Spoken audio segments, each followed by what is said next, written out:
we'll guide you through how to make Lightroom presets in mobile.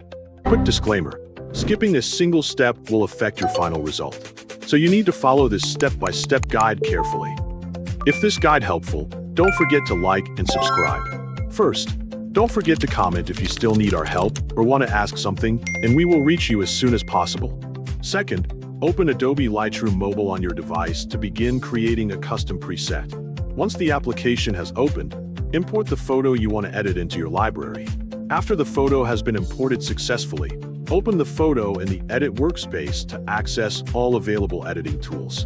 Begin by adjusting the lighting settings to achieve the brightness and contrast you want for the image.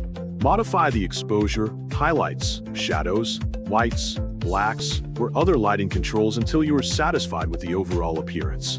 After completing the lighting adjustments, continue by adjusting the color settings to refine the overall color balance of the photo.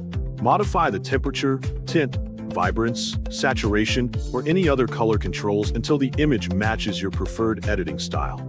Next, modify the effects settings to add finishing touches such as texture, clarity, dehaze, vignette, or grain if needed.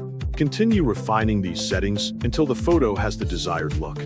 If necessary, adjust the detail settings to improve the sharpness of the image and reduce unwanted noise.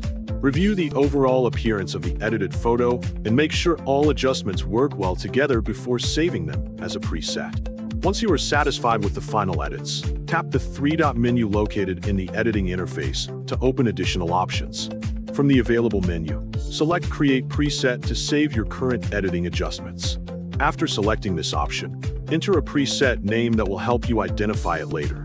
Choose the settings you want to save with the preset by selecting the appropriate adjustment categories. Review the selected settings to ensure they include all the edits you want to reuse on other photos.